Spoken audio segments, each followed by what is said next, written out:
So, but he has stated that he will defend his presidency. That's his prerogative and his right to do so. I think that is in the Constitution. Everybody has got the right. And if he feels that he wants to defend, it's his prerogative or his right to do so. And he's exercising his democratic right. Yes, and if there are people who want to contest against him, they too are exercising their democratic right. At the end of the day, it is the so-called delegates that will decide. The leaders don't decide. It's always the delegates. When you have the process of elections, it is always the delegates, which basically means the members. If members feel the time is right for change, then they exercise the right. Like the last election, they want to have a change, they do have a change. So now we leave it to the good judgment of the delegate concerned, whether the time is right for change. And I've spoken in many occasions for many, many reasons, and what I call expressing certain areas of concern and interest that need to be addressed, and whether the present leadership will be in position to manage. There's a big question mark there. So that's it. Well, I'll leave it to the delegates to decide. Meaning you are against the 30% quota? Yes, I've expressed that because I said that it's undemocratic. Because the Constitution, I'm the chairman of the Constitution, allows every member of the party to contest any positions they want to. But then for some reason or other, because it's historical in nature, some smart aleck come up with an idea that we should impose a certain quota system, which means to say in order for you to fight a certain position, you must be qualified to get a certain number of nominations. Well, it works, but I still believe, like in the case of a truly democratic process like the general election is a good example. You get this old lady, 78 years old, riding a bike, contesting in the parliament of Kuala Terengganu. It is not a mockery. She is exercising her right. Of course, she lost, and many people had speculated that she will lose. Who will want to choose her? But she said, I got the right to stand. So it is the voters who then decide, I don't want this old lady. She's too old, or she's not capable.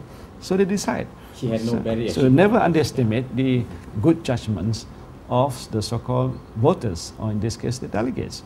They will make a decision. So why do you need a certain quota imposed on them? You have to cross the bar before you can exercise your right. That for me is undemocratic. But it was me who actually put this matter forward to the then Prime Minister, who was also the President of Umno, Dr. Mahathir, when I was asked to go around the whole country to seek views on how we want to look at the Constitution and to propose some changes that will do away with money politics. And this is one of the very serious matter that they raised to me as a chairman, to say, please bring back to the Supreme Council. We don't want this so-called quota system, because this quota system actually promotes, in certain sense, money politics. So when I presented to the then Prime Minister, Dr. Mahathir, he just shook his hand, just leave it at that. So now he's saying remove it, because he's now no more Prime Minister. But I would like that UMNO goes back to where it started before, when whoever wants to contest, they can contest.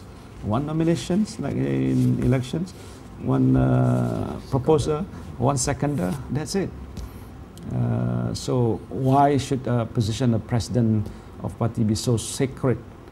It is a sacrosanct sort of situation that nobody can challenge unless you are unless you are a saint. You're a saint, then you can fight. If you're just an average man, you cannot. That actually is against the spirit of democracy.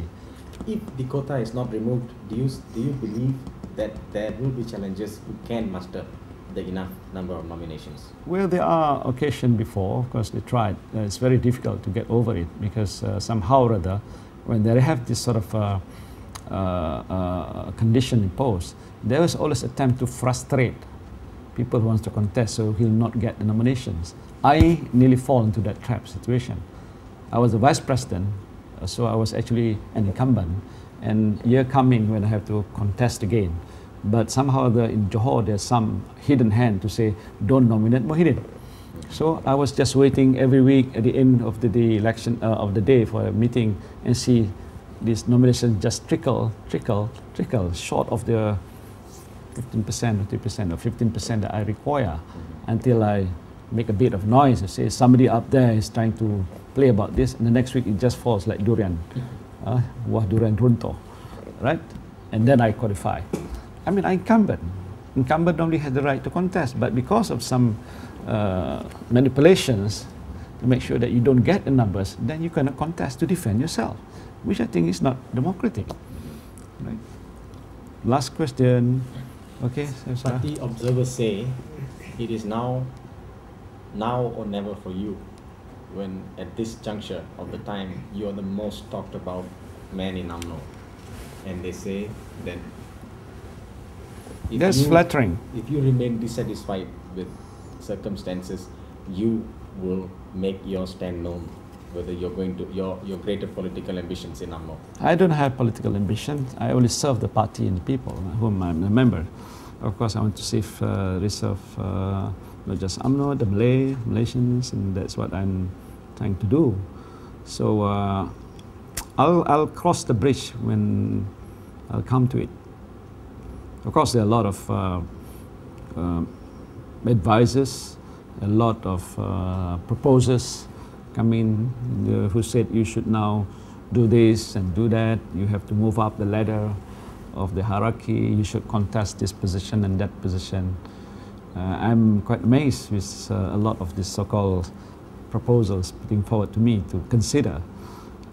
So it's more than academic exercise. I think the serious matter we'll have to think about. But I think I'll make the right decision hopefully when the time comes.